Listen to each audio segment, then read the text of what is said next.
Parliament and European Union and Council of Europe also. And also happy to see you, Oana. As far as I am in Chernivtsi now, which is very close to Romania, and I was traveling through Romania back to Ukraine. For 2 times already, and I saw how Romanian people are very friendly for the help, for any support for Ukrainians from different ethnic origin. When we speak about prejudice and xenophobia towards Roma people, I would like to use term xenophobia as far as maybe know that Ukrainian Roma communities, the majority of Ukrainian Roma communities didn't take always at the same level, didn't take well term gypsies, and at the same time anti-gypsyism. So let's speak about xenophobia towards Roma communities. And of course media play a big role, unfortunately, or fortunately, in sometimes when we speak about dealing with prejudice, stereotypes, which, as we know, can lead not only to discrimination but also to hate crimes or hate attacks. But at the moment, I would say that in this year, 2022, that's a bigger role in spreading maybe negative stereotypes of social networks, actually, of media in big perspective, not traditional media like radio, TV, or newspapers. So it's really the time to speak about media literacy for different audience, and also also to speak about ethical codes and different regulations of social networks like Facebook, maybe in Ukraine Twitter less, but Facebook more. Also we have YouTube, Twitter, YouTube, Telegram, which is rather popular but not cancelled. And in our content, it need to be regulated somehow. Also, I would not go long time for the history, but it's really great to have Bernard Rourke here, because in 2018 I was media consultant of Roma NGOs initiative as response to attacks on Roma communities. I need to mention that now what is very actual, it's dealing with prejudice towards Ukrainian Roma communities in countries who are, I will not say welcoming, who are hosting Ukrainians with different origin, especially in Czech Republic, because there are already reports and evidence of prejudice, discrimination, and hate spreading towards Ukrainian Roma in Czech Republic, especially from Zakarpattia, which somebody in English language will call Transcarpathians, because I agree with previous speaker, it usually in traditional media or in social network, it is an issue of economic situation of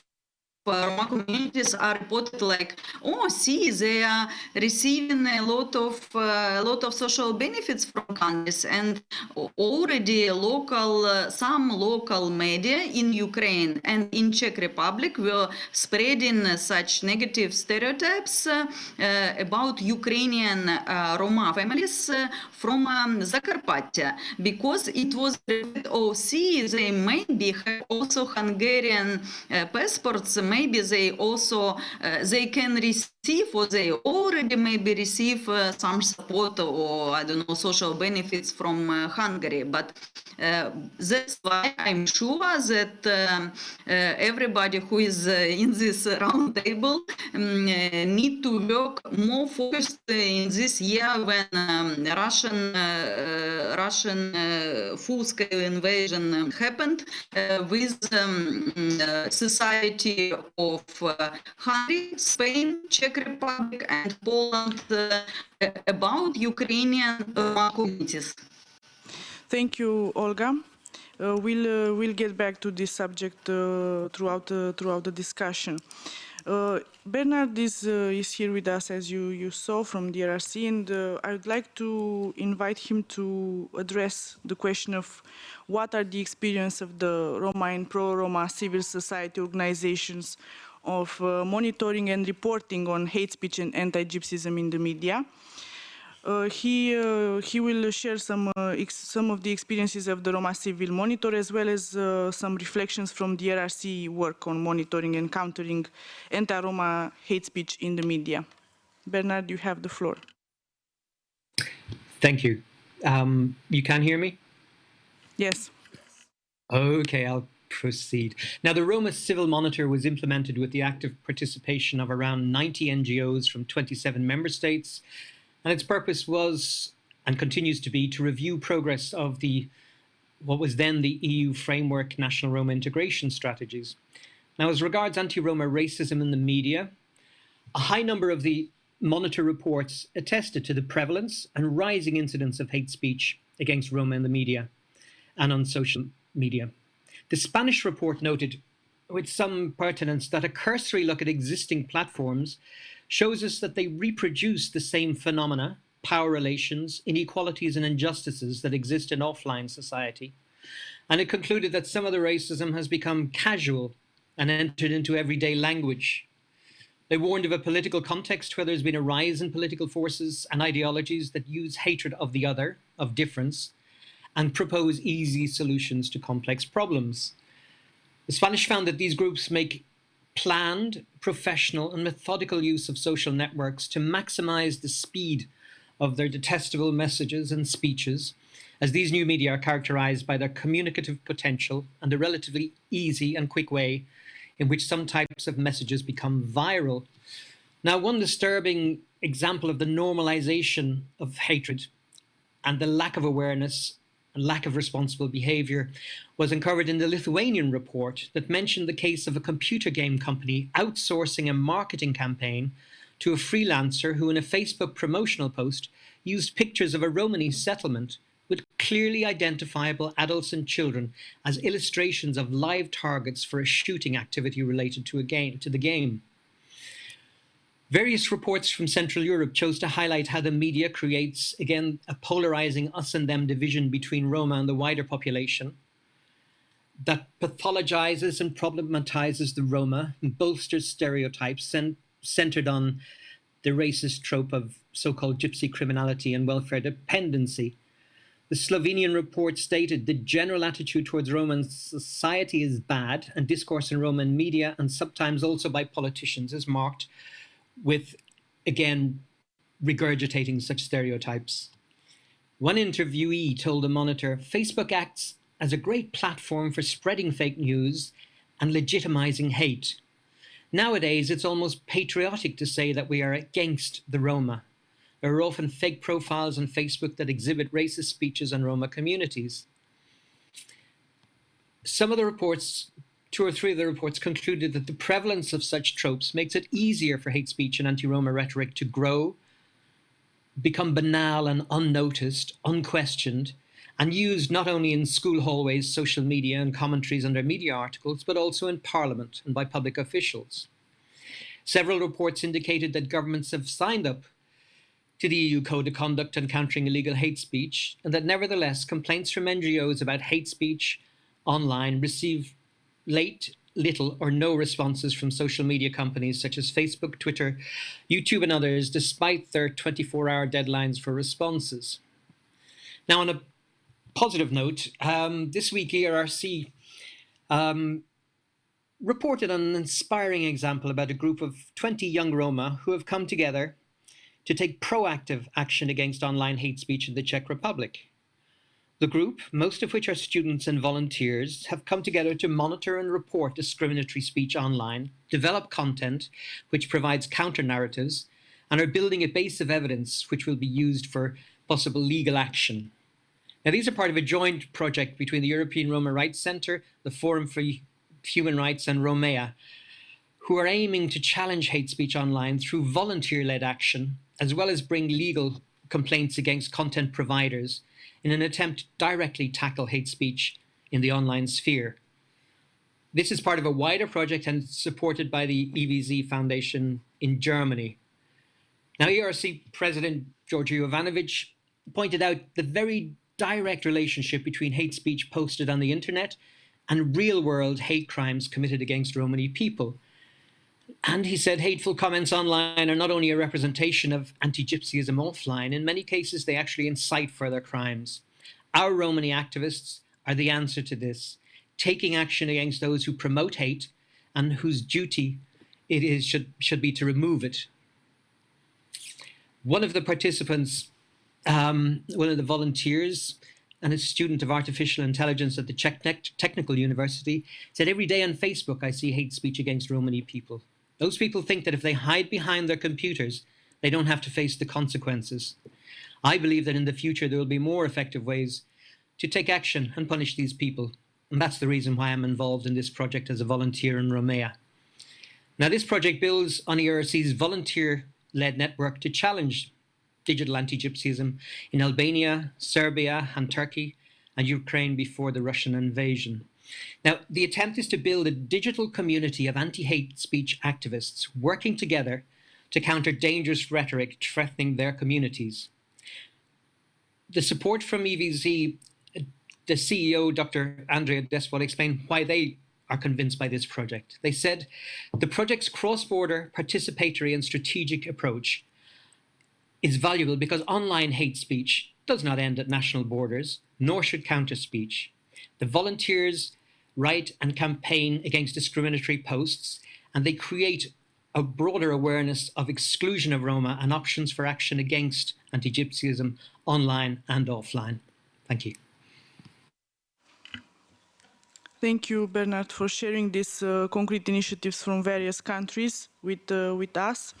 We've heard today also from Commissioner Dalli of training for journalists. I would like to hear our panelists. What do they think about training of journalists? Are they effective? What can such initiatives best achieve?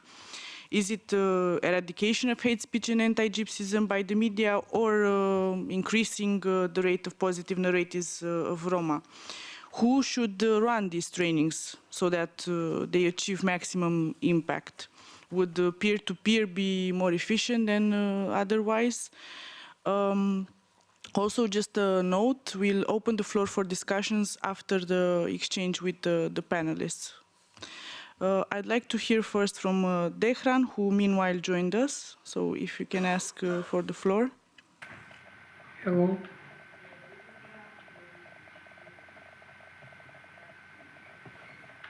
Hello. We can hear you. I to speak with I don't know good English. I speak the Romani language. Najprvo însă ste bășică că prilikate șaite chiar avlafi. Chiar mangate prvo prašanje si neki voro o romane mediumja, odnosno mediumja kjerna bilači slika baš o The first Roma. question, how the non-Roma media makes the negative images in the media. In 2005-06 we had trainings to train the journalists in order to make reports on Roma. There was created a group of around 30 people who passed through this 3 years training.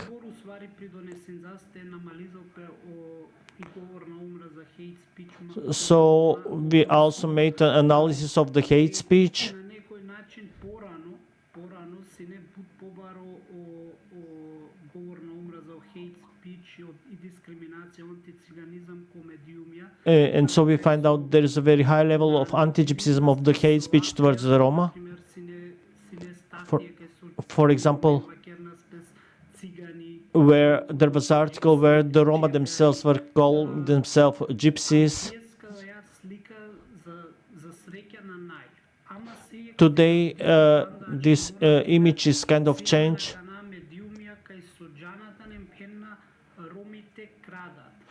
Very often we have a media that comes with the message the Roma are stealing, the Roma are thieves.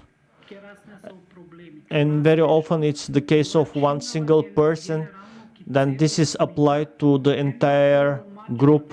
And the message in the media is it's not the single Roma, but it's the entire Roma community steals.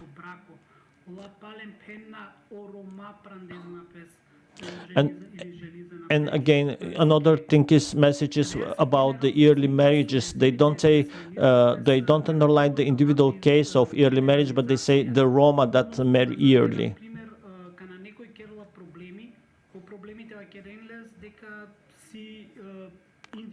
And wherever there is a problem and they show the problem in the media, what we see more often is that in media it's not shown as a single problem, but it's as a general problem of the entire community. Okay, I know that I have only 2 minutes, and then afterward I will continue with my discourse. Thank you, Dehran. Dehran. Vasilis, if you can share with us your views on training for journalists, how effective are they? Did you come across this type of initiative in Greece, and what is your view on that? Good morning, thanks a lot for the invitation. So, since we are witnessing the phenomenon of media representatives not willing to promote positive narratives of Roma, of course training courses for journalists could be a highly positive measure. I believe that in order that these training courses can achieve maximum impact, there should be wide participation from institutions of the European Union, which will set the guidelines for the training of journalists. This way, significant percentage of member states could become interested in participating at these training courses. Undoubtedly, in these training courses participate sociologists, members of the Roma community, and members of non-governmental actors, and relevant organizations who have experience on the fields, like camps where Roma live. This way, journalists who will participate in these training courses will gain a more efficient experience, as they will be guided and instructed by people who have a personal experience of Roma's lives. Of course, in these training courses could also participate other journalists who have previously dealt with reporting stories that concern Roma. In this context, it could be really positive if European journalistic associations, as well as the journalistic associations from each member state, could be involved, so that there would be a better direction in terms of the choice of people, as well as the choice of the content that will be better adapted to journalists. Regarding now what such initiatives could best achieve, I believe that there is no correct answer, as these training courses should be multifactorial. In that way, those who will be chosen to participate in these courses should not be one-dimensional. It is clear that the biggest problem that we are currently dealing with is that there is a lot of anti-Gypsyism and hate speech against Roma from the media, and this is something that has to be marginalized. In order to achieve this goal, these training courses could be very effective if more and more journalists and most importantly more and more media understand how difficult the lives for Roma are. If those who will train journalists in these courses present a vivid image of this reality, there is a strong possibility that this will become a reality someday. But in order to get to this point, there has to be an increase in the rate of positive narratives of Roma. By presenting Roma-related stories with positive content, journalists who will wish to join the side that wants to end the narrative of anti-Gypsyism by the media could offer significant assistance. There is no better way to eradicate hate speech against Roma than to present that Roma are people. They are people exactly like us. They are not born to be thieves, to be dirty, uneducated, living alongside with trash. They are forced to live like this. Our only difference is that Roma have lost their hopes for a better life long ago, and we need to help them live the life they deserve.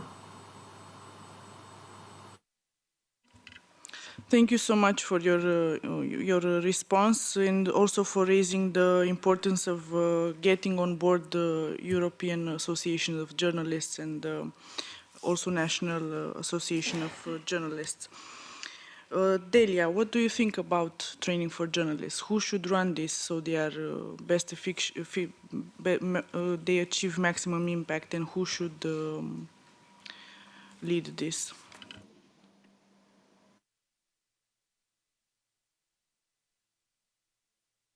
Arnopoulos Vasilis from Greece said, and I made me very emotional at the end of his speech when he said that Roma are not born to be thieves, and they are forced into this life. I think that journalists hearing personal experiences from Roma is very important, and especially hearing how Roma people feel when they see in media hatred speech against them.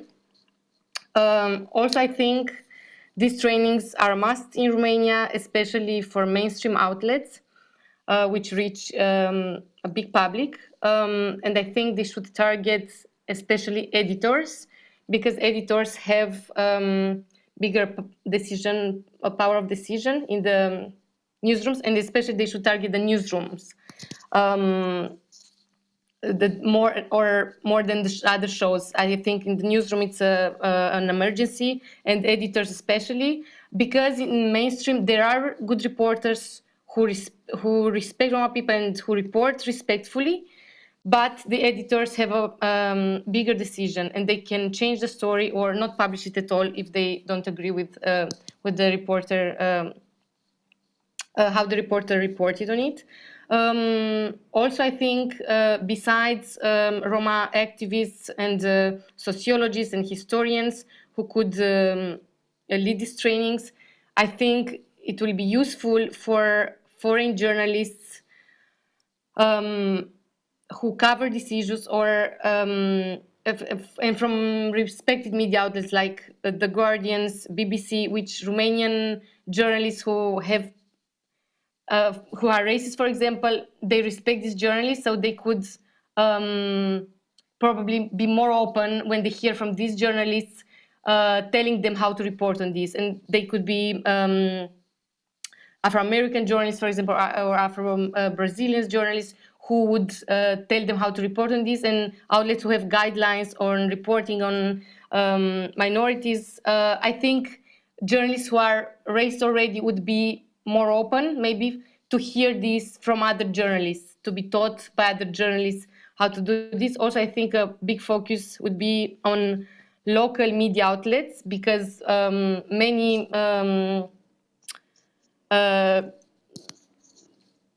racist news are from local media outlets who make it to mainstream then, and I think local media outlets should be a target as well. Also, very, very important, I think, are the journalism colleges. In the faculties of journalism in Romania, as far as I know, there are no such classes where future journalists learn how to report on Roma communities. And it should be at least optional class, if not in the mandatory classes. The students at journalism should learn how to cover. So I think a big focus should be on colleges of journalism as well. Yeah, I think that's it. Thank you for sharing this, let's say, inside pointers with us, that it's important to have editors on board, and also the idea of having Roma stories being heard by the journalists during trainings, because sometimes those leading such initiatives tend to focus on standards, tend to focus on case law, tend to focus on lectures and so on, and not so much on personal histories. So hearing you sharing this with us really makes us focus more and think about how to engage Roma people in these trainings for journalists to have them share exactly how they feel when they read media portraying negatively the Roma. Ana Cristina Pereira will share next with us her views on this particular topic. Hi, everyone. I think that the focus should be on journalistic ethics. I think this is a way of holding. Oops. We can hear you, we can see you. All is fine. Okay. Sorry. I think this is a way of holding journalists accountable. Journalists must realize that they are not doing the Roma population any favors, because ethical journalism includes the voices of all, does not spread hatred, and avoids reproducing stereotypes. I also think that these workshops should be managed by journalists with good practices, recognized as such by their colleagues. I also think they must have a component about Roma history and culture and the Roma situation nowadays, and that Roma people should be involved in this training courses. I've run some workshops through the years, and the best experiences are the ones that have not only sociologists, law experts, but also Roma people. I think this cannot be done without Roma people. I think the best experience I had was a workshop that ended with a kind of press conference with Roma activists. They talked about what it meant for them to be a Roma. They talked about their experience, they gave examples of discrimination in their daily life. Journalists and journalist students were able to ask all the questions, and it went really well. I could feel there was some connection between those activists and those journalists, and I see that those journalists are indeed more careful. Perhaps they already had the necessary sensitivity. I agree with Dalia that I think that we should target also journalist students, that journalist students are more open to it than journalists that are working already. Thank you. Thank you, Anna. Moving on from the topic of training of journalists and starting to discuss a bit about the role of the Roma journalists in the media. They can sometimes be, Roma journalists reporting on Roma might be criticized for being biased. What would you respond to that, Dehran? Could you also share the positives from your experience as Roma engaging with the mainstream media outlets?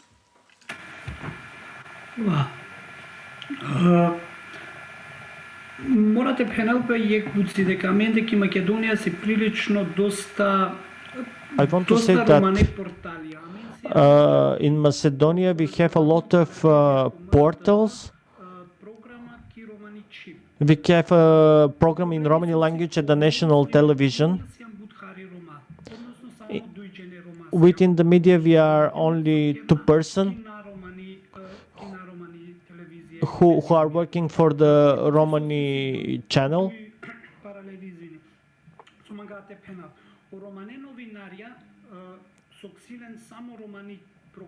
The Romani journalist who has programs only Romani, who works only in the Romani program in Romani language, they don't have so huge influence because they are heard only by Roma.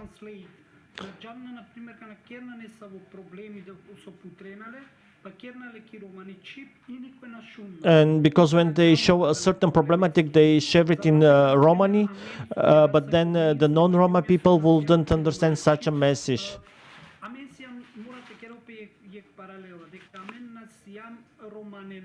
We have to make a parallel that we are not only Roma journalists, we are journalists. Because what journalists have to be based on the facts.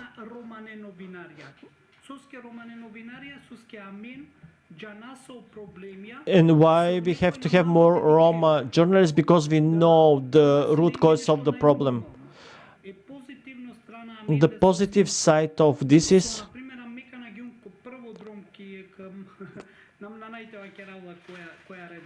the first time when I went to a certain media, I won't tell its name.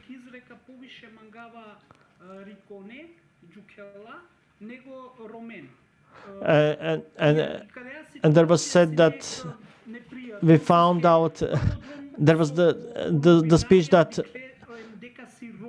there was from this redaction they said we would love to have dogs instead of having Roma journalists. For sure, I mean, I was accepted afterward, but it needed a time to prove ourselves, to show that we are also a journalist.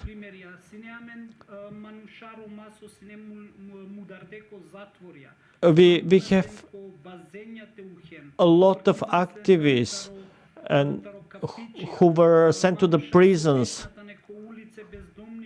We have different difficulties.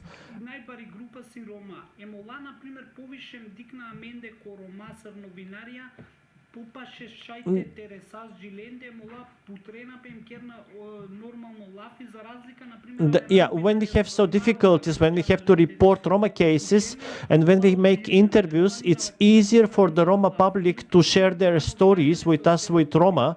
There are no barriers.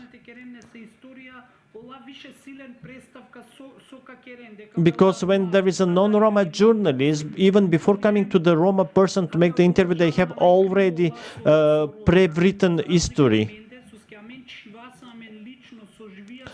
And because when we are a Roma journalist making an interview, we also suffer with the Roma when we make the interview, as we are part of their world as well.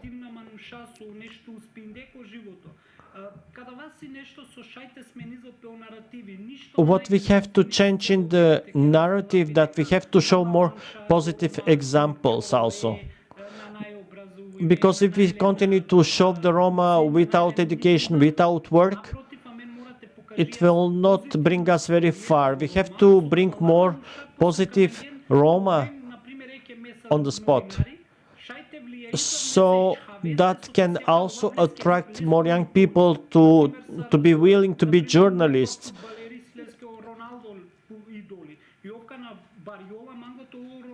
For example, like the small football players, if they see the role model Ronaldo, they want to play as Ronaldo. That's why it's the same in the news. When we have a journalist, presenting positive images, positive stories, so that can be also a role model for the younger generation.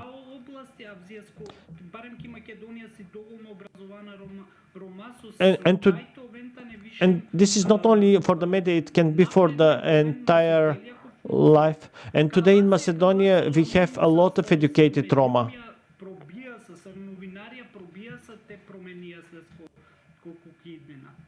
And our participation in the media is actually breaking walls within the general medias. Thank you, Dehran, for also responding to the question of how can we make sure that more Roma voices are present in the media. And I would like to hear the reply to this question also from Bernard.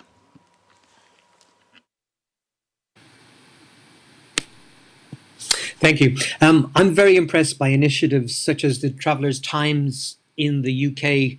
Now, for more than 20 years, they've produced multi-award-winning media focusing on things that matter to GRT, Gypsy Roma Traveller people. They provide and produce high-quality news and information about their communities, and have enabled Roma travellers to tell their own stories through print and online journalism, through film and other media. Their work always includes or is led by the people it is about. And through this, they aim to inspire new talent and spark off innovative approaches to media coverage about their communities across the worlds of publishing, the arts and communications. In 2018, Rural Media and Traveller Times launched a hashtag YTT. It's a platform aimed specifically at young Roman travellers aged about 25, and it gives them space to share their stories and access information, advice and opportunities. Through interactive training delivered by a mix of online and in-person learning, they're taught a wide range of skills, including written journalism, short filmmaking, podcasting, social media and communications, leadership, project management, budgeting and development. Now, this training includes work placements, project mentoring and opportunities to be part of the Travellers Times team. So, to be short, in very simple terms, we need much more of this. And for states which choose to remain inside the European Union, funding support for this participatory model should come from the European Commission. We need more Roma actively generating, producing and broadcasting their own content, news, information and narratives, and working with progressive allies across the media landscape, rather than waiting passively for those bigoted, gadget media outlets to have some kind of epiphany or miraculous change of heart and begin to generate positive content. Very good example, Bernard, from the targeting traveler community. Indeed, we need much more of these. Ana Cristina Pereira, what do you think? How can we engage more to bring more Roma voices in the media?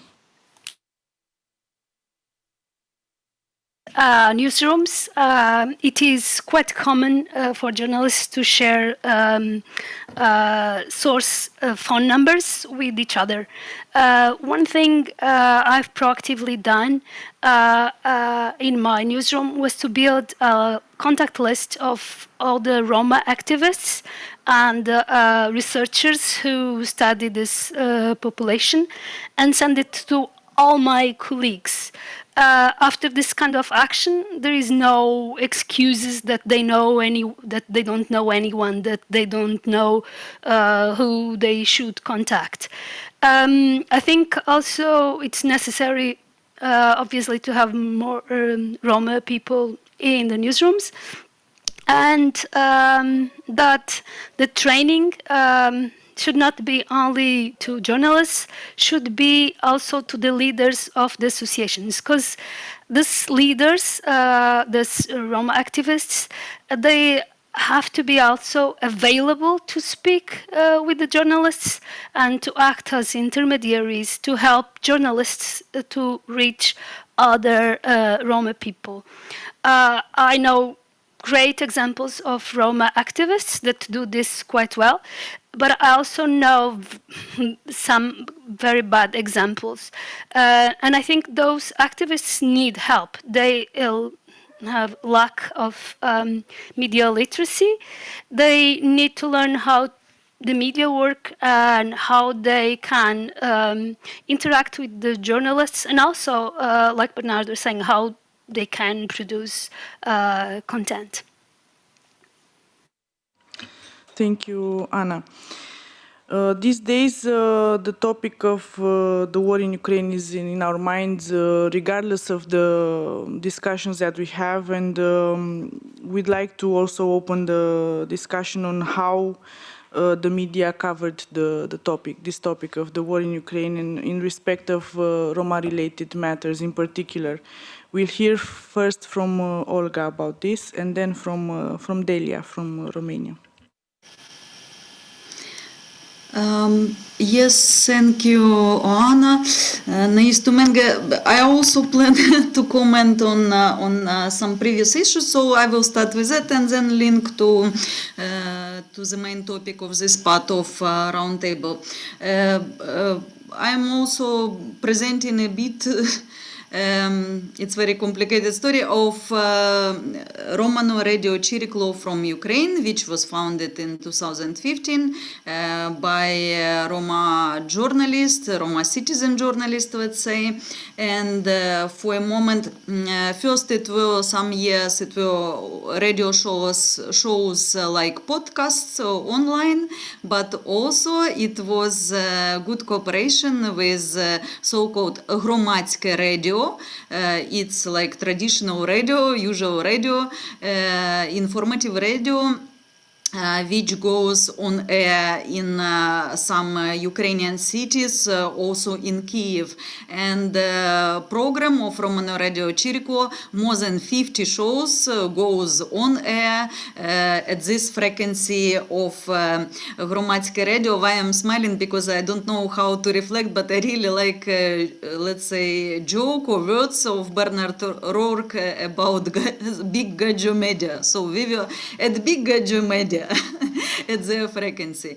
And at the moment, as far as Russian Federation invaded Ukraine in full scale, as you know. So our Roma journalists, Roma citizen journalists, they become more volunteers who help with humanitarian aid. But at the same time, I'm really thankful to the colleagues from Odessa who are still reporting online, even providing humanitarian help. They still reporting stories or just photos like from those meetings in communities online. And also I want to say that it's so we have Roma journalists in Ukraine who also not only can be, but who also good trainers for other journalists. Usually, as far as I have like big journalist background for the 20 years. I used to work to Deutsche Welle, to Radio Free Europe, Radio Liberty. So usually I'm invited as media trainer to different media institutions.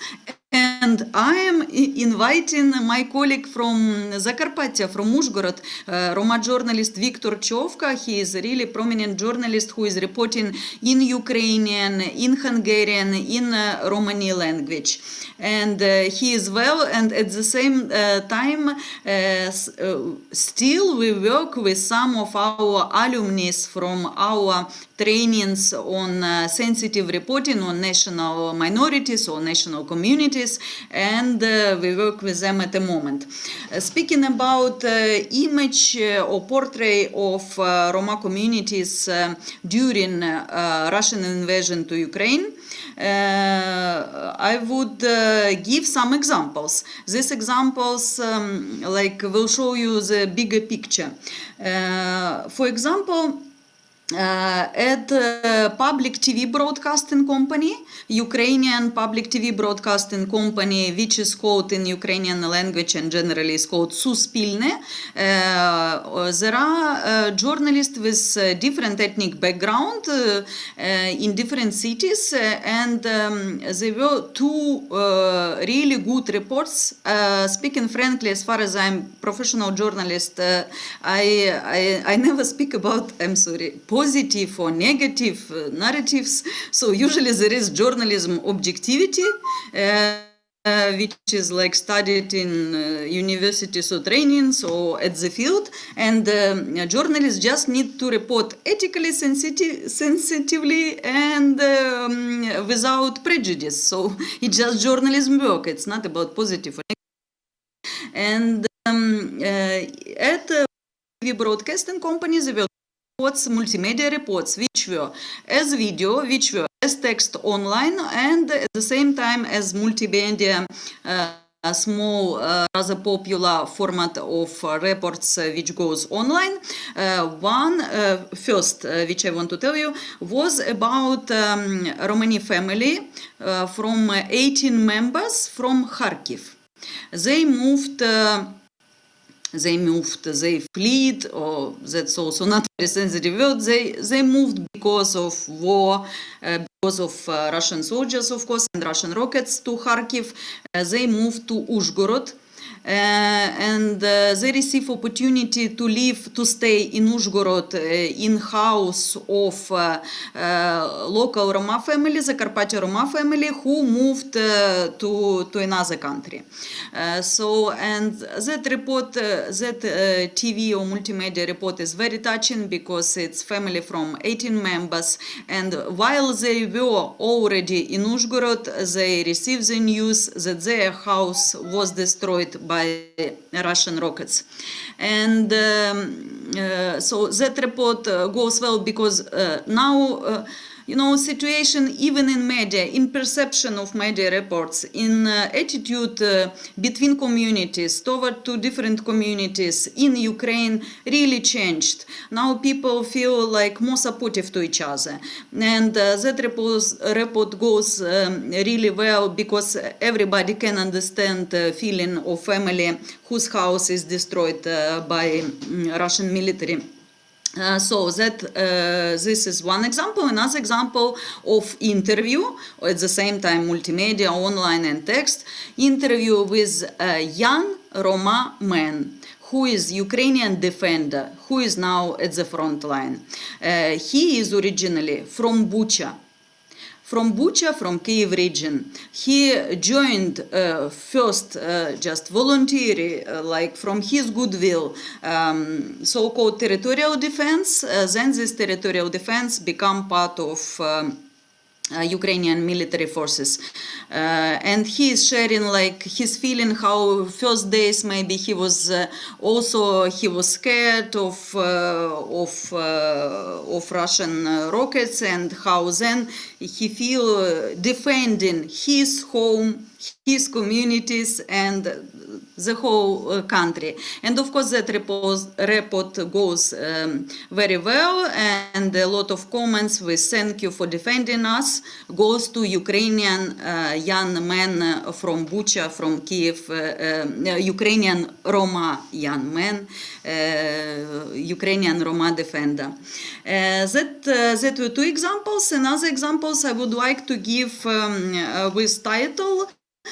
They are from international media. One is from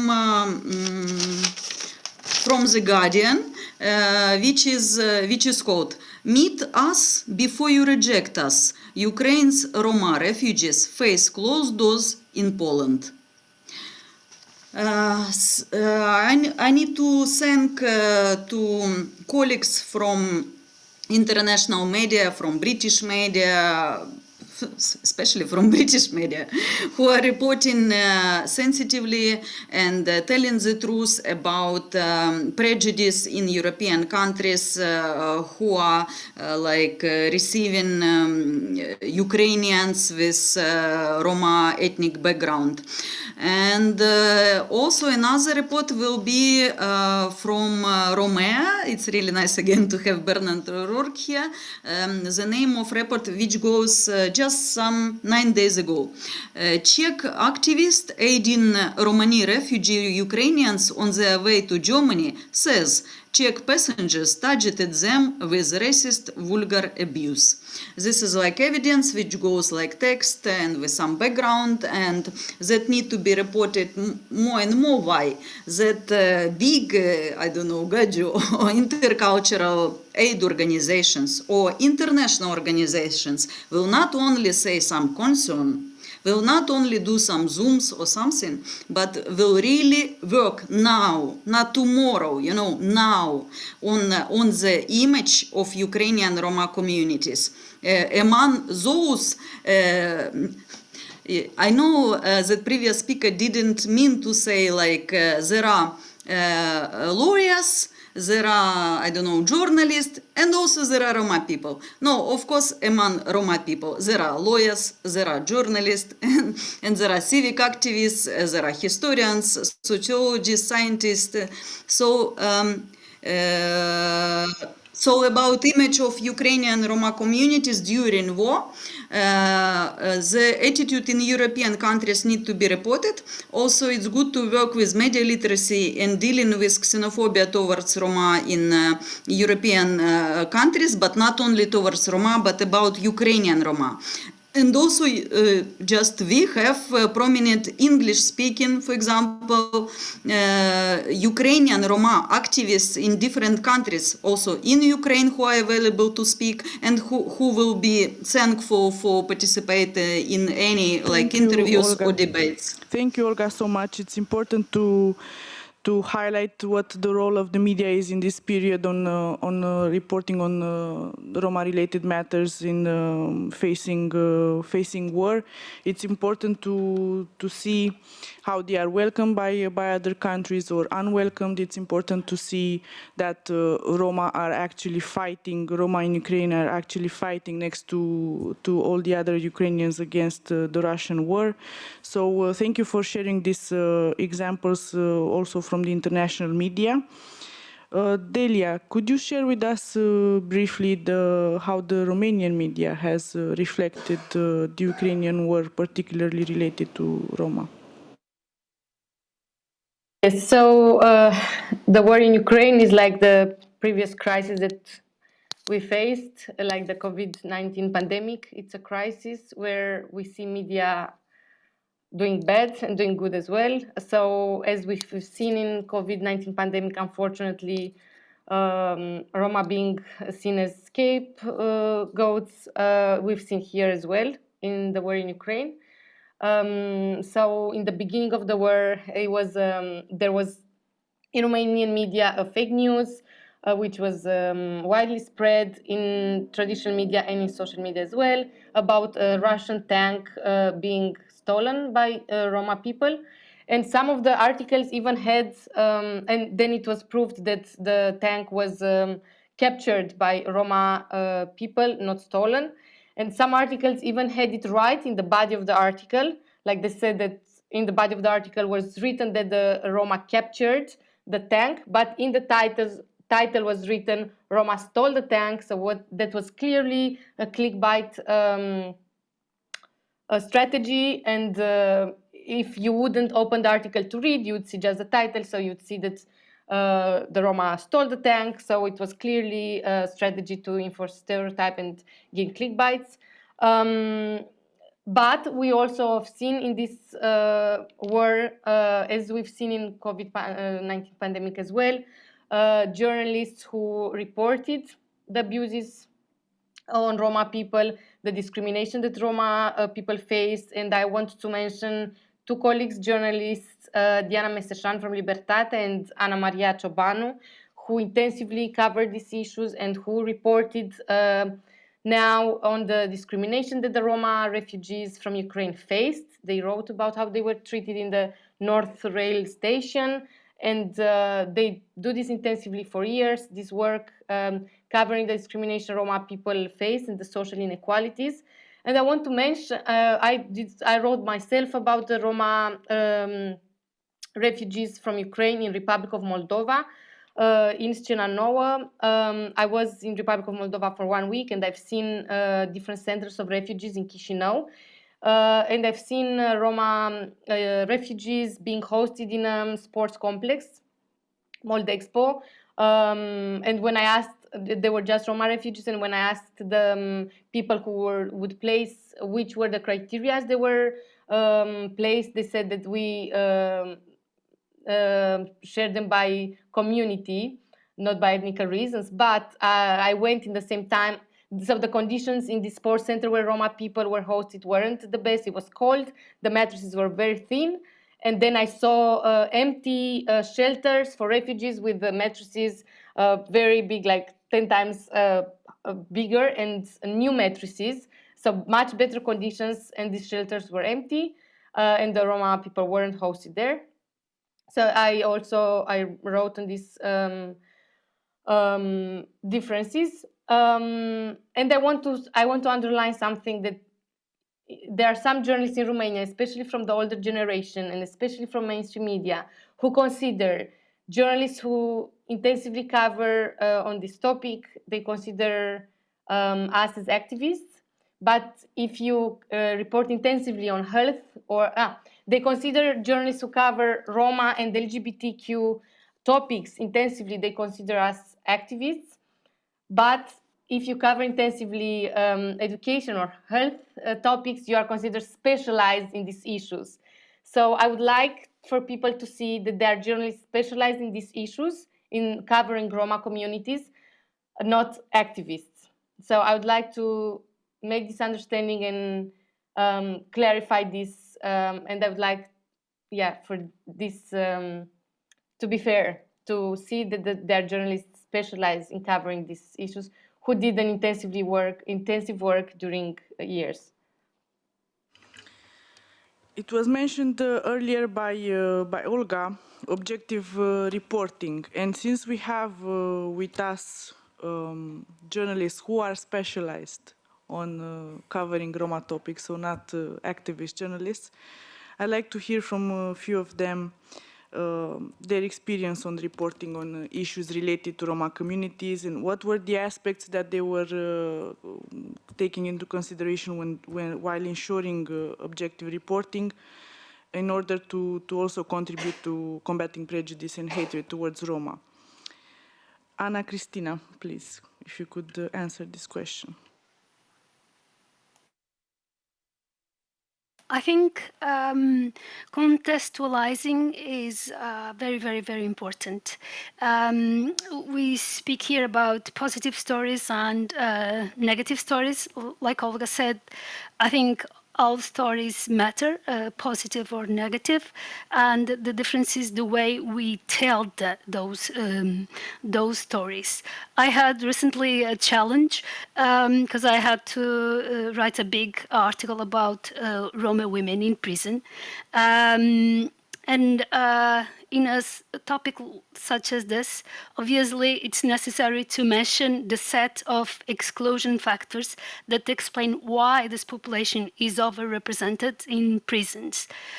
In this particular case, the article also shows that inside the prisons, Roma women actually find opportunities that outside they cannot find. Many of these women study inside the prison, and almost all of them were working.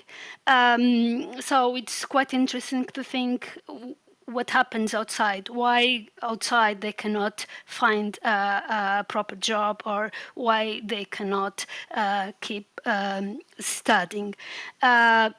Because they go back to the same context of the same background of poverty, misogyny, discrimination, racism.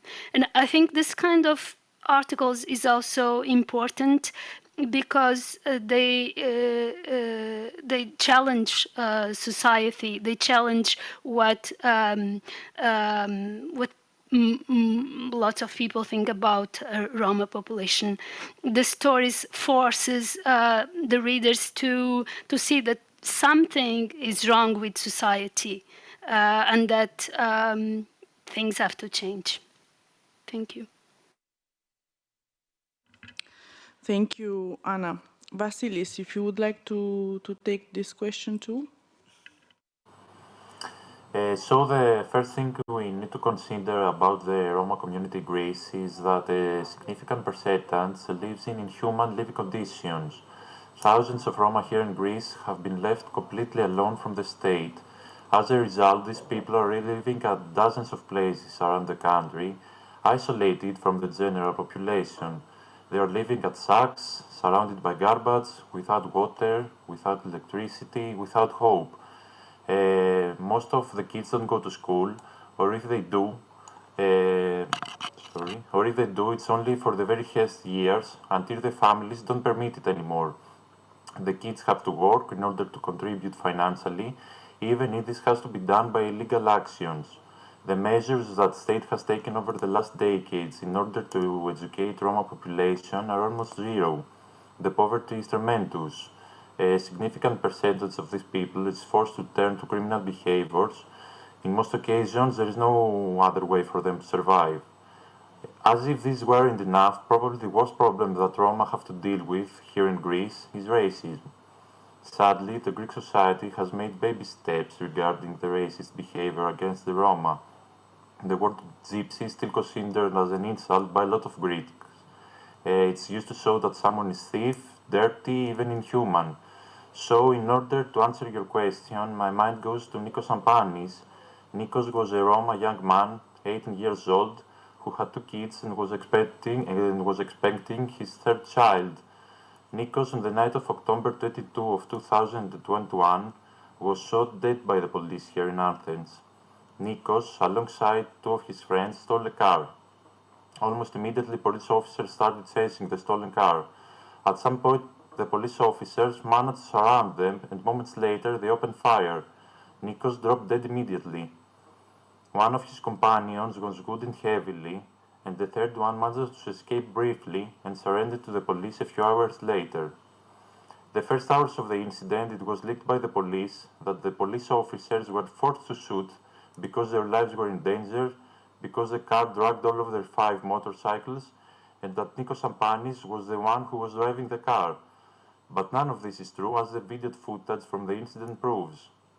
At our newspaper documento, we spoke with the other 2 passengers of Nikos Ampanis. They both told us that when they were surrounded, they raised their hands up and that the car was completely unable to move. They had been surrounded. But that wasn't enough. The police officers fired 36 times. Nikos Ampanis, who earlier that morning requested €2 from his mother in order to eat something, is no more with us. Many media in Greece agreed with the actions of the police. A lot of people at social media wrote that it was right from the police to, and I quote, kill the gypsy. We were sure about our investigative research, but we knew that a lot of people would become furious with the article because we were defending the so-called gypsy thief, as they did. So in my opinion, this is what a journalist has to do in order to fight hatred towards Roma. Not to be afraid to write that police at night committed a murder, to say that Nikos, who lived at a tragic camp near Athens among hundreds of others, was left abandoned with no future, to say, despite the surrounding atmosphere, that Nikos would probably be alive today if he wasn't Roma. Thank you, Vasilis. Delia, if you could also share briefly your experience on this, on reporting on Roma-related issues and how you ensure that you also contribute to combating prejudice against them.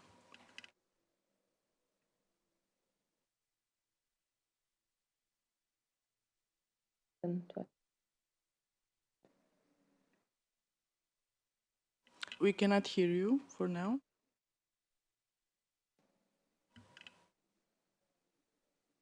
Can you try again? Delia? Can you hear me? Yes, we can. Yeah, first of all,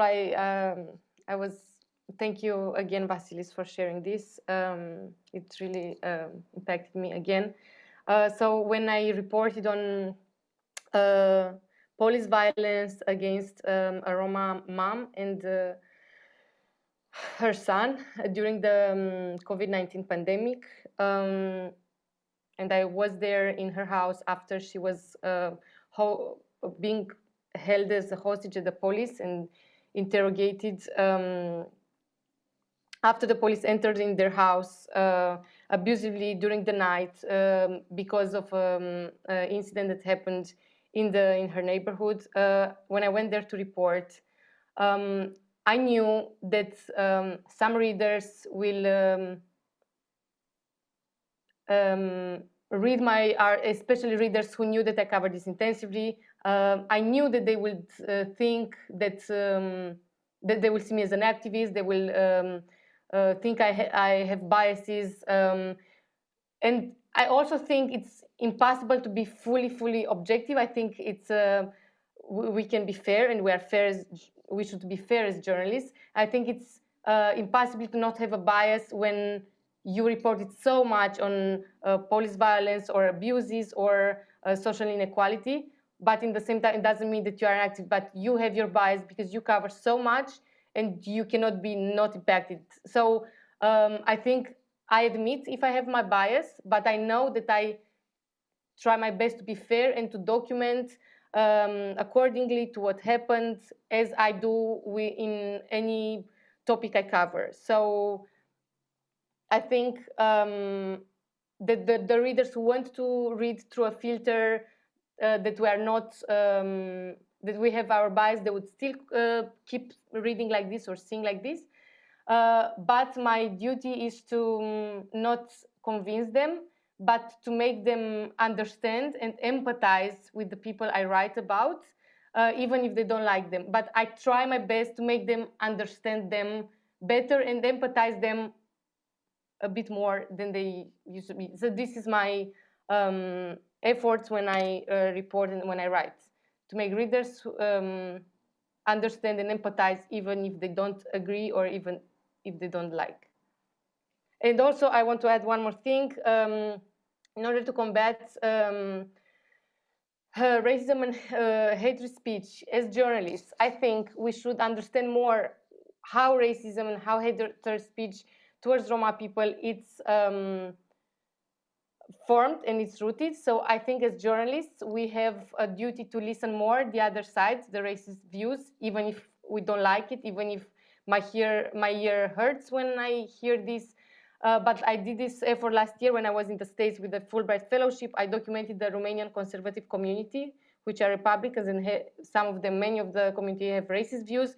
So I try to understand how these views are formed in order to know how to better address and write the stories, because I think that we cannot combat something we don't understand. So I think as journalists, and this I think it's the difference between journalists and activists, because I don't think this is the role of activists, Roma activists. I think it's the role of journalists to understand how racism is formed, so we know how to better tell the stories and how to better reach people which already have prejudice and racist views. Thank you, Delia, for your honest account of your experience on reporting on Roma topics.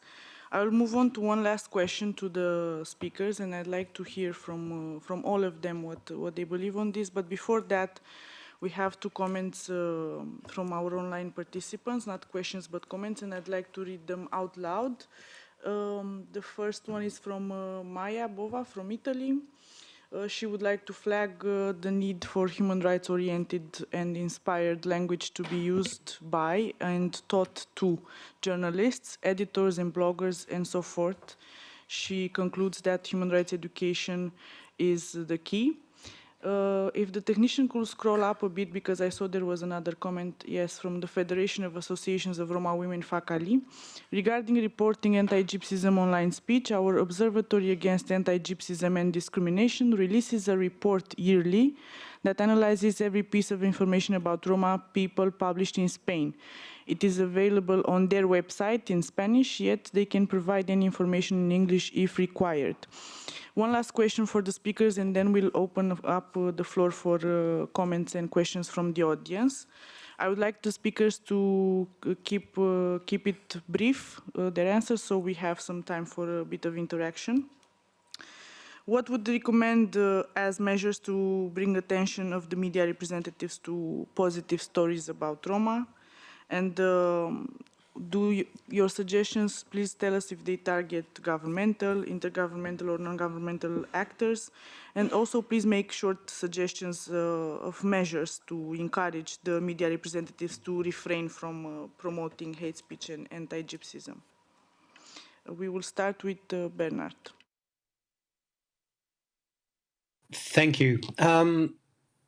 First, I have to say, like, our experience at ERRC with mainstream media is largely positive. We're an international organization and we get inquiries from international media. Our encounters with journalists from the New York Times, The Guardian, The Independent, Al Jazeera, BBC Euronews, to name but a few. And we found journalists to be well-informed and reflexive, keen to report in a fair and conscientious manner. So it's not so much about positive or negative stories. And also, as mentioned by MEP Anna Donat in her introduction, in countries such as Hungary, where media pluralism is a regime fiction, those few independent news portals such as Telex and 444.hu have strong ethical guidelines about fair and non-prejudicial reporting in general. And my observation over the years is that they practice what they preach when it comes to balanced and insightful reporting on Roma-related issues. Now, as we're all too aware, the yellow media in our countries has no such scruples and will not be dissuaded by well-intended recommendations or tempted by positive stories. Their daily bread and butter is sensation and scandal in broadcast, print and online media, with scant regard for the truth and none for the consequences. And if racism generates revenue, so be it. Now, in public, online platforms such as Facebook, they seem to claim that they remove more than 90% of hate speech on their platforms. But in private Facebook internal communications revealed in 2021, documents show that the figure is only an atrocious 3 to 5%. Facebook wants us to believe that almost all hate speech is taken down, when in reality, according to Wired magazine, most of all of it remains on the platform. Recommendations brief. The EU and national governments must do more to compel social media platforms to come clean and get better at taking down hate content. Hit their profits, hit them where it hurts, through regulation, taxation and financial penalties when they fail to meet their obligations. Meantime, while we wait for institutions to act, Roma and pro-Roma allies must do all we can to hold those media responsible for anti-Roma racism, to hold them to account, monitor them, challenge them, call them out, litigate against hate, and most importantly, win the arguments in the public sphere, because we must and because we can. Thank you. Thank you. Dehran, if you could share with us your views next, please. Also briefly.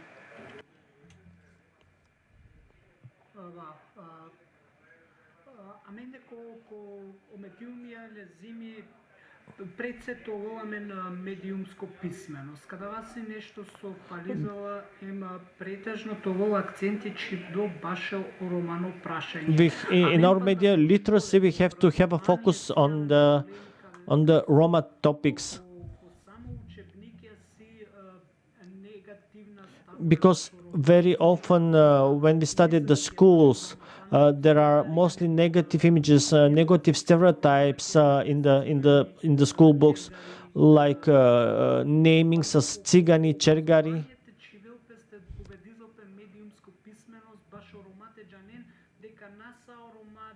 Firstly, we have to change also school books about in their talk about Roma.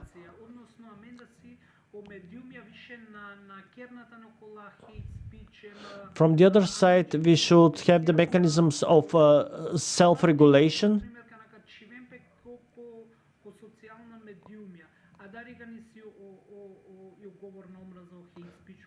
Very often, when the news come to the social media, where comes the negative, the hate speech?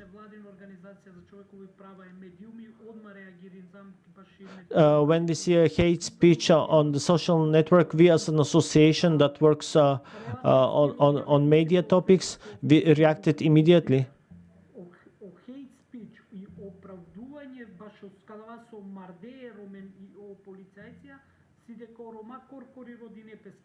Very often when there are news about Roma beaten, killed, what arrives in the media is that the Roma provoked that behavior.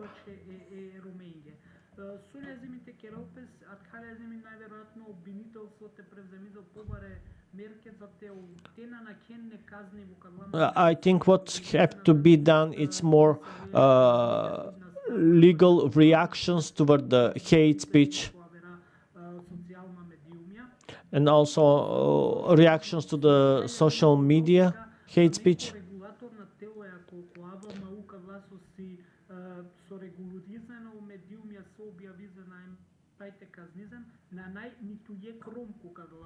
And another thing is that in the regulatory media, there are no Roma who work there. I mean, Roma should be taking part in these structures as well.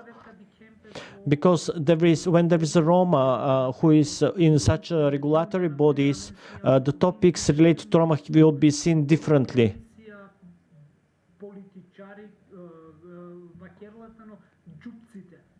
Very often we see in the general media the speeches of the politicians which are negative, the calling of names.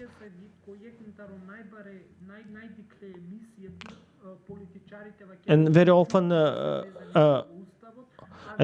and very often these negative messages come in the general media through the politicians, like gypsies enter the government, for example.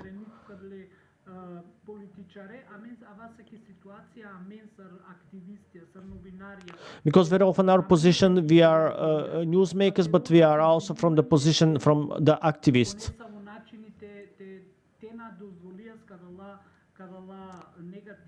So we have to work more on the mechanisms that will not allow to see more hate speech on Roma.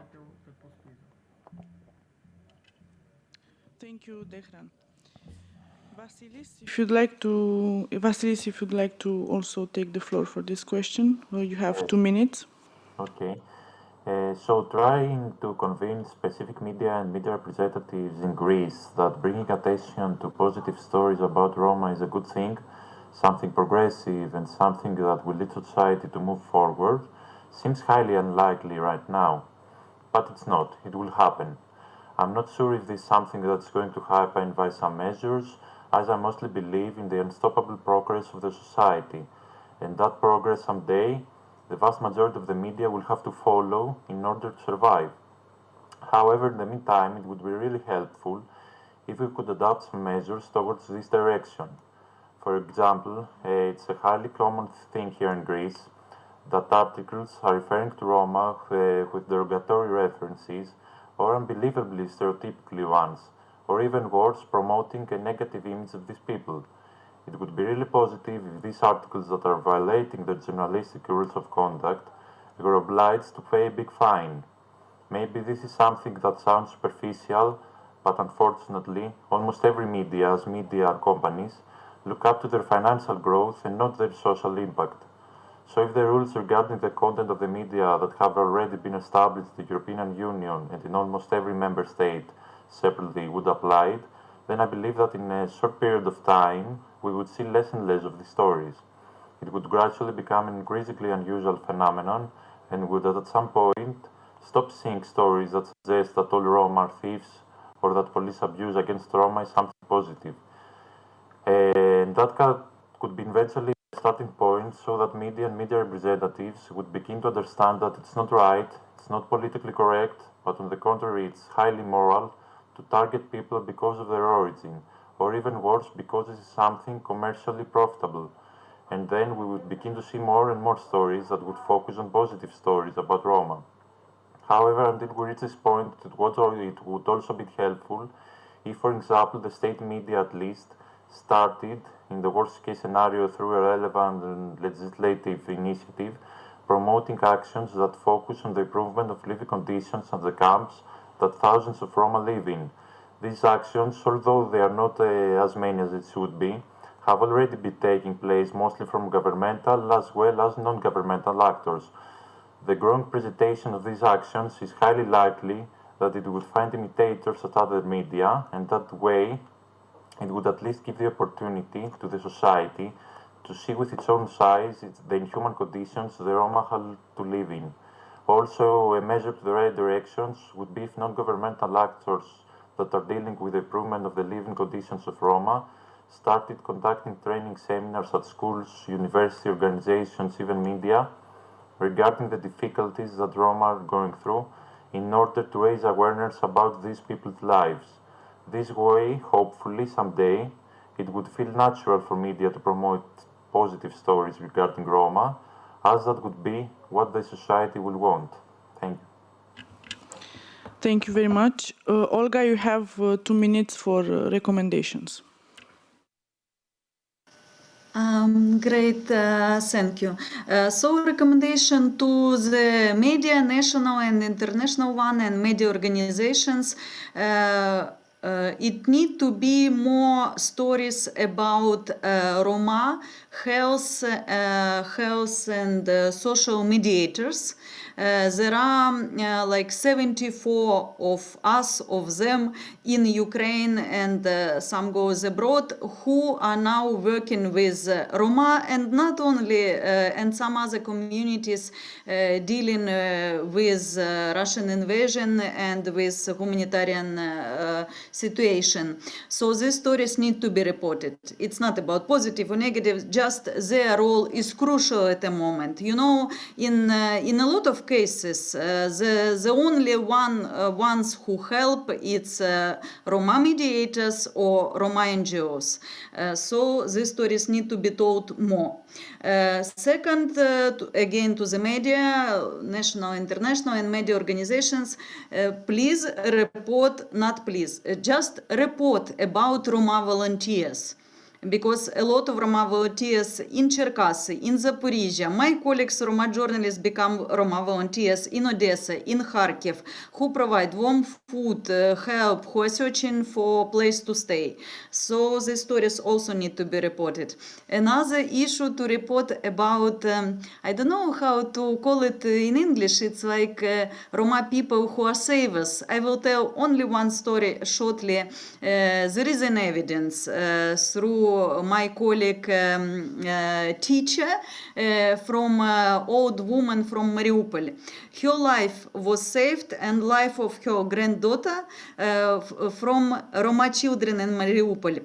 When there were some Roma families and Ukrainian families were together in basement in Mariupol, and they were like starving, they need to have food.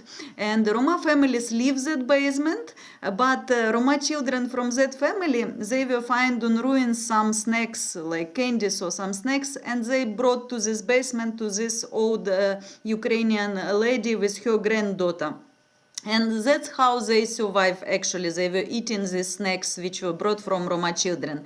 These stories need to be reported. Olga, I will have to stop you here, sorry. So we hear a few suggestions from Delia, and then open the discussion for the participants to also ask some questions. Delia, you have 2 minutes.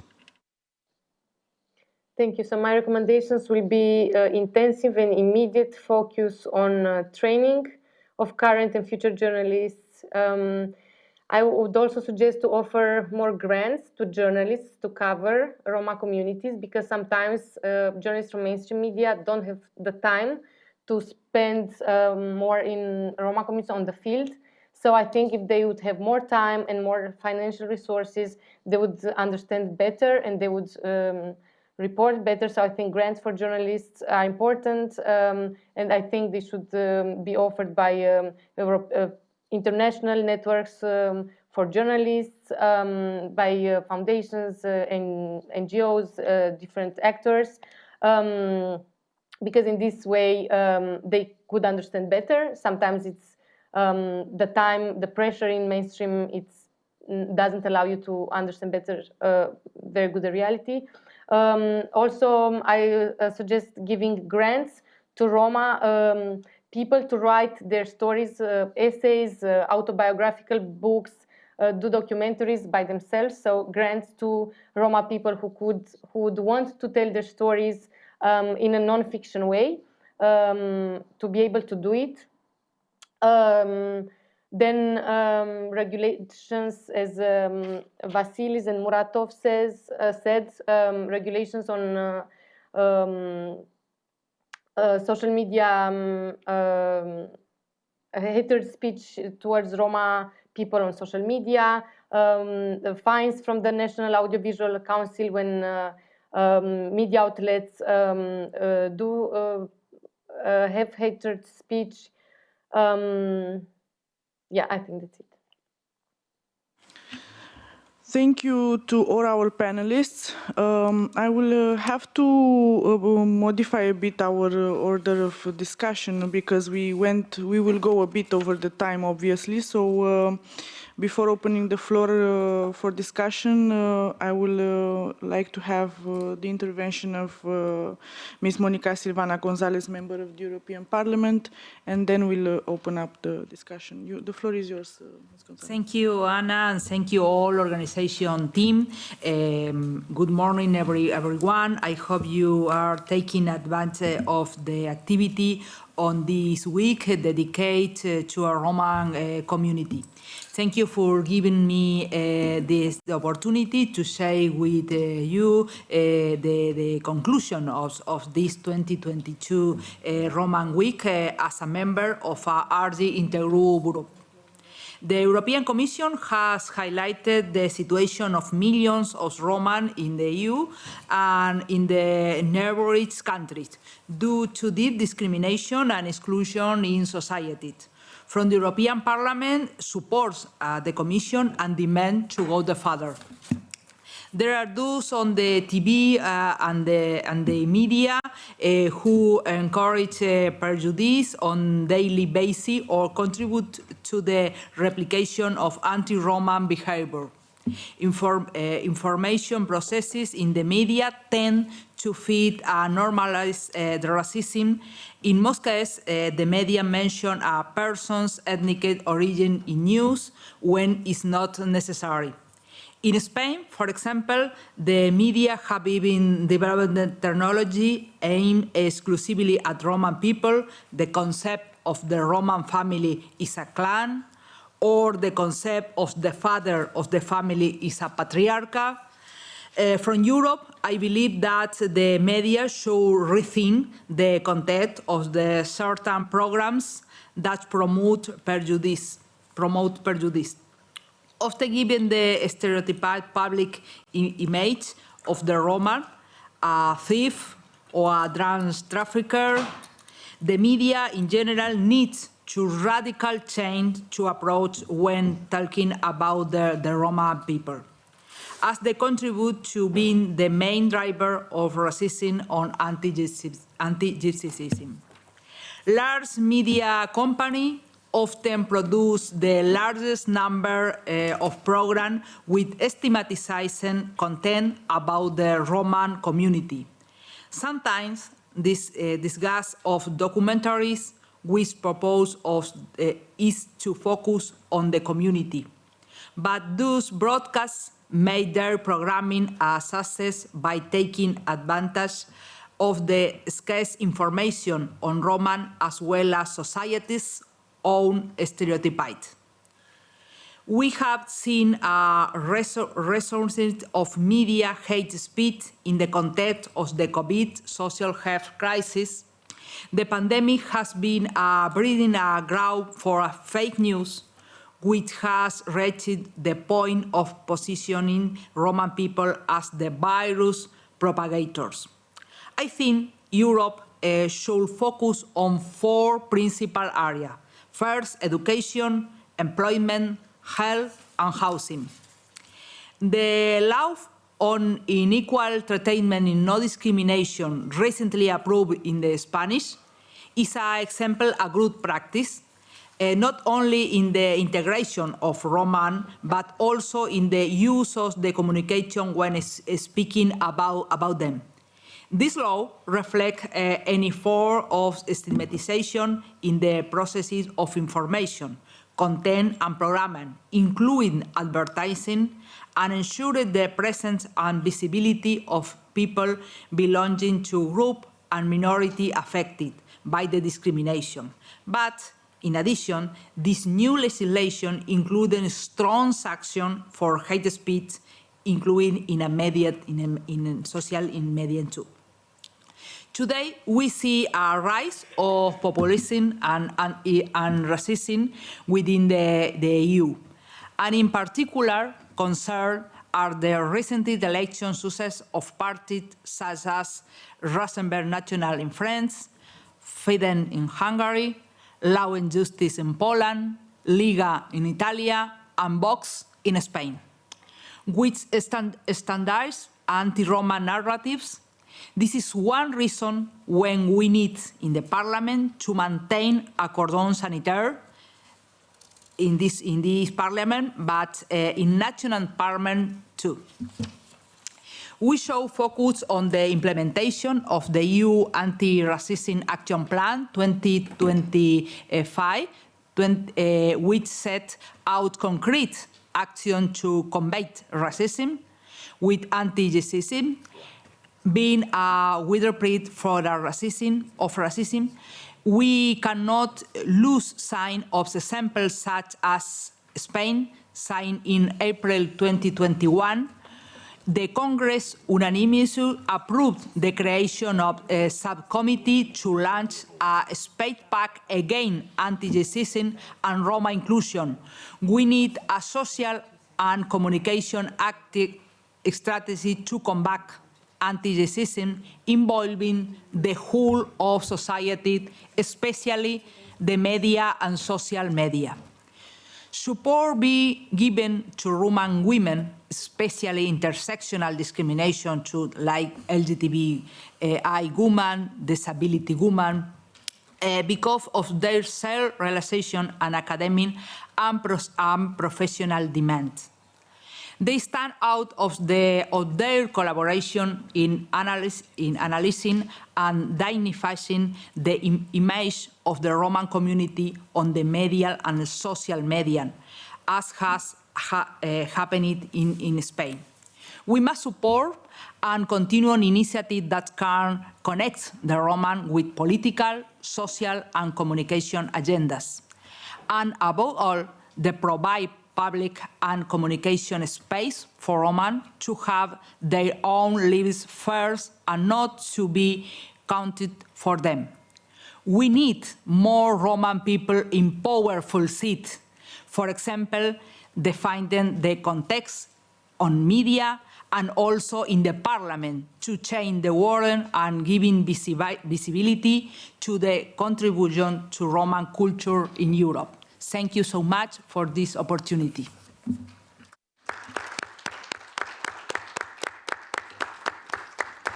Thank you very much, Ms. Gonzalez. The MEPs that have kindly agreed to be here with us today have to leave and will go over the program as anticipated.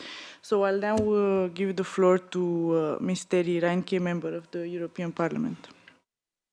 Thank you so much, and I'm so sorry for this, but you know, it's plenary, so it's good and bad because all MEPs are here, but also that we have a lot of other appointments. But thank you so much for all the insight. I really learned a lot again from the different also national realities and the specific situation now with the war in Ukraine. I just wanted to say three very short points.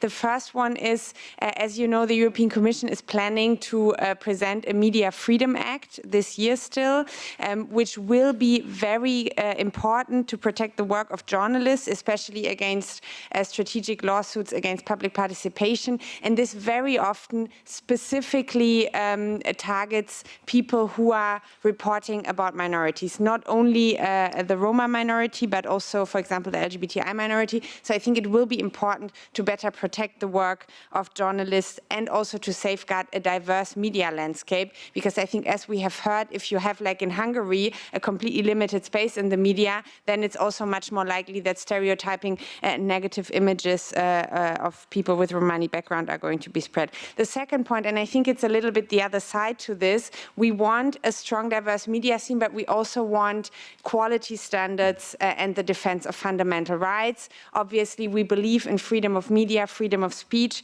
but at the same time, we have to do more to fight disinformation and to fight negative stereotyping. And I think we have heard so many very good examples for this. There is still a long way to go, and I think this does not only apply to the countries that we heard about now, but I can also speak about Germany, the country where I come from. There is a very, very big issue with that, and I really like the comment that education is key here, and I think it's training for journalists, for media professionals, but I think it's also education for the whole society. This comment in the chat, human rights education, is absolutely key to change that. And the last point I wanted to make, and I was also happy that so many positive examples were mentioned, because I think we can already see that there is a shift. I think positive stories are being told. There is more space for people with Romani background in media and in public discourses. And I think that this can also bring about a much stronger voice to the demands, what needs to change in society as a whole, so that for everyone, including the Roma community, we will live in a free and diverse society inside of the European Union. And having said that, again, I'm taking a lot from all the insights. Thank you so much for coming, and I'm so happy that we have this event, but also this whole week to really highlight the issues regarding people with Romani background inside of the European Union. Thank you so much.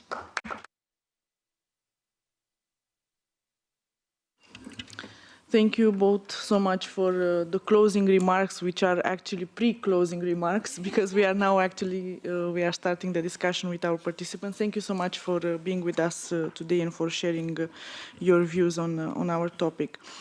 If there are questions from the audience, from the online or in-person participants, I would like you to please mention if it's a comment or a question, and if it's a question, please specify to what speaker you want to address your question. We still have with us Bernard Turk, Olga Veznianca, Dehran Muratov, Delia Marinescu, and Vasilis Andrianopoulos.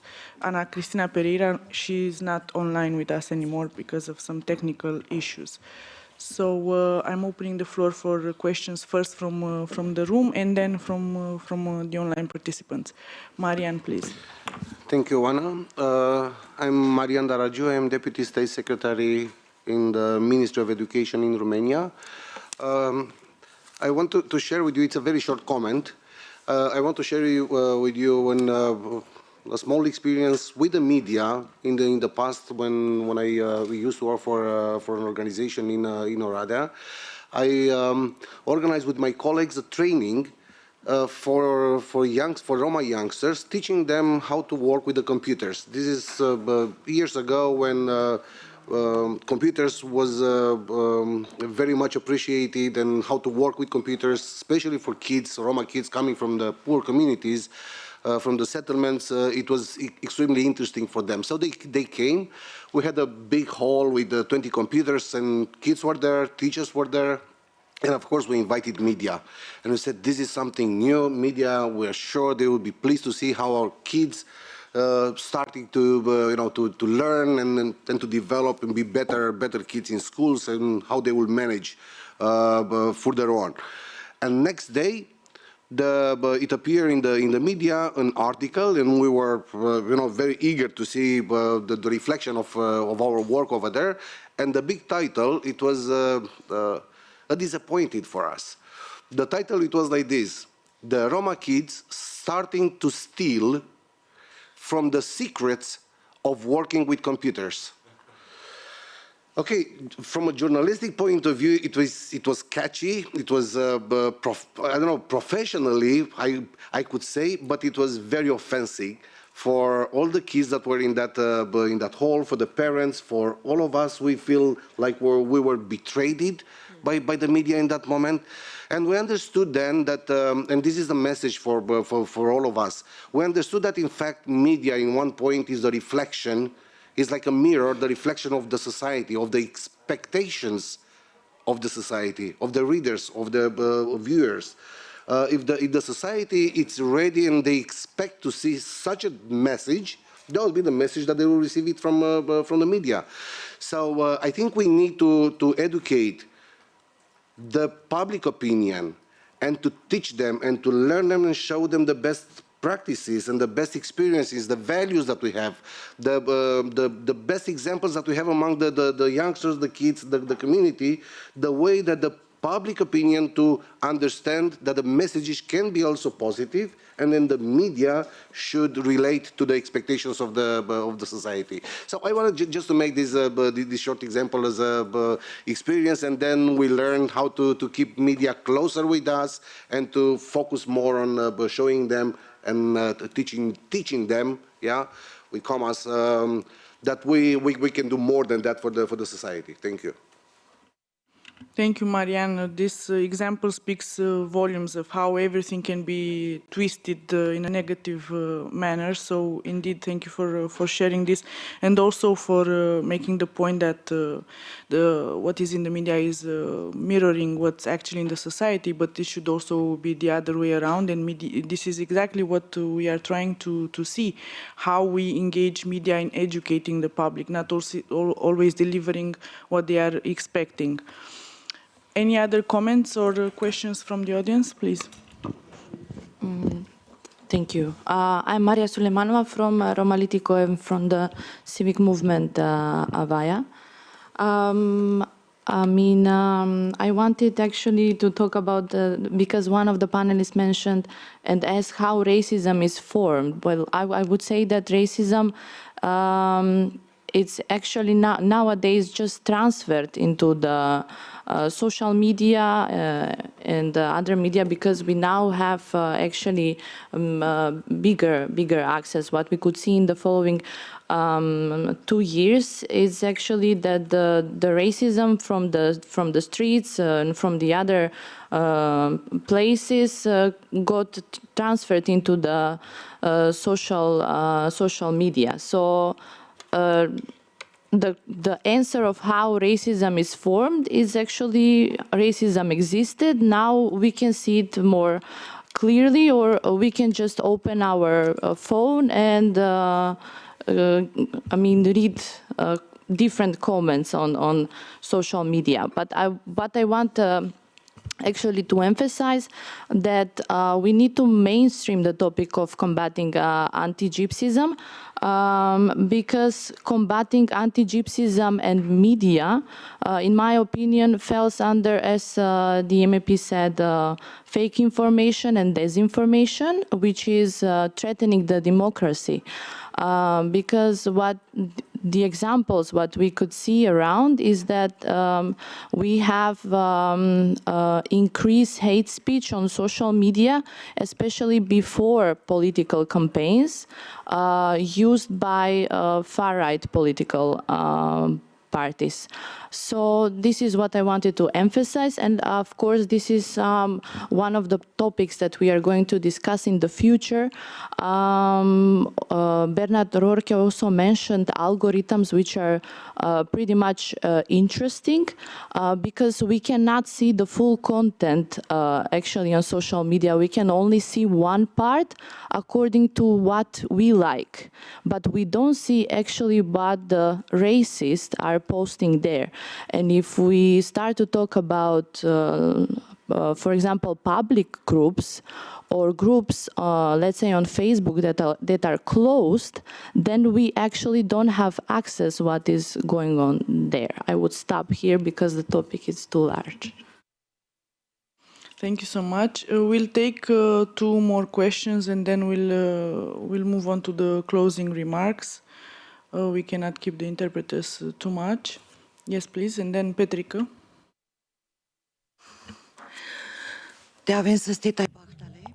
Be healthy and happy for everyone.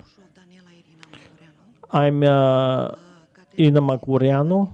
I'm coming from Partida Romilor. Today we spoke about the media. We know that there is a racism. We know that in the media in the entire Europe, when there is a problem related to Roma, it's generalizing everyone, all the Roma. What I wanted to say is, I'm activist that is posting a lot on Facebook.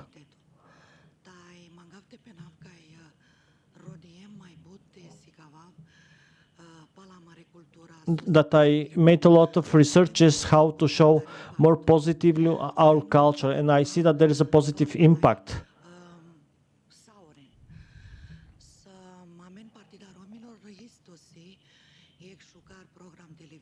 With the Partida Romilor, we also have a TV program in Romania.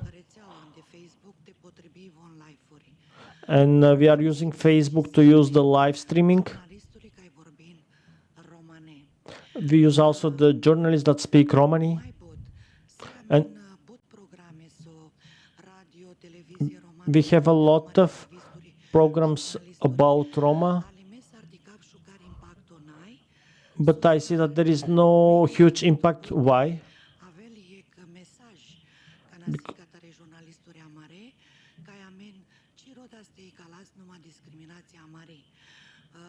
Because what we have to say that we don't have to speak only for the discrimination when it comes to Roma, but we have to show some more positive examples also.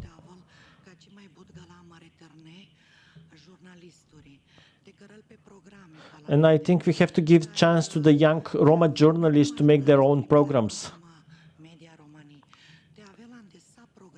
And not only in the Roma programs, but also in general programs to find their place. If we talk only among each other within our media, we don't achieve a lot. We have to go a bit wider.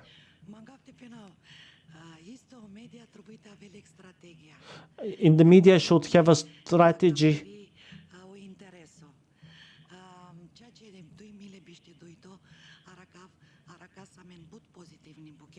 Because in 2022 we have a lot of positive works. Economic, socio-economic, cultural. We know that there is a racism, but there are also possibilities to diminish the racism. Nice to Petrica, your comment or question very briefly, and then we'll close to the final remarks. Thank you so much, Juana. I think this is a very interesting conversation around how can we get a different image of Roma. On one hand, obviously, we need to report cases of discrimination and racism, but I think the content of building up a positive image in the Roma community is not really required or interesting for the majority population. We had a comment previously about Messi. If you want to build a culture of football, you need to get Messi or Ronaldo coming over and signing autographs. There's a lot of very successful Roma businessmen in the Roma community. There's a lot of successful people, but if you make a story about that, or at least what I've seen it, that story gets 5 or 10 views. And I think I wonder from the speakers, if it's still time, if we can get a conversation launched about how do you promote positive stories that actually get traction. People want to hear stories about Roma stole information to access computers, or Roma stole a tank and not captured it. So I think I think we need to start thinking about how do you present positive stories in such a way that you don't promote stereotypes, and in such a way that you don't push them like, yes, but this is just an exception. Thank you, Petrica. I will invite the speakers to reflect to this topic, because this is not the end of the conversation, it's just the start, and Marcos will tell you more about this, and the speakers will have enough time to reflect and put into practice what the challenge that Petrica has launched. Once again, thanks to our panelists, to our in-person and online participants, to our colleagues from the European Parliament for helping us with organizing the event, as well as to the co-organizer of this event, the Non-Discrimination in Roma Coordination Unit from DG Justice and Consumers of the European Commission. I will now hand the floor to Marcos Andrade. He's the Deputy Head of Division of the Romani Travelers Team of the Council of Europe, for the closing remarks. Thank you very much, Joanna. I have a very pleasant role in this event, yet a very important one, I believe, which is to thank the different organizers, to thank very much the 3 members of the European Parliament that were with us, Mrs. Donat, Mrs. Reineken, and Mrs. Gonzalez. I think it was very important to have also their views and their interest from the Parliament. We are very happy to have them with us. Also to thank very much the speakers and the reflections you shared from the floor. As Petrica was mentioned, this is the beginning of many conversations, and we want to tell you a bit more about how we see to structure a bit more these conversations in the future. I mean, you have been hearing that both in the EU Roma strategic framework, also in the EU anti-racism action plan, but also in the Council of Europe strategic action plan for Roma and travelers inclusion, anti-Gypsyism, and the role of media is very evident on these documents. The fight against hate speech, the fight against anti-Gypsyism, and the role that media has on this is therefore central for all of us, both in the Council of Europe and also in the European Union and the European Commission. We also understood today, and if this was not evident enough for all of us, that Roma have a big role in shaping also what is the role of the journalists in the media. And we heard also that journalists believe that is with the Roma activists, with the Roma civil society, that they can better learn to be good journalists, because we also learned that this is about good and bad journalism at the end of the day.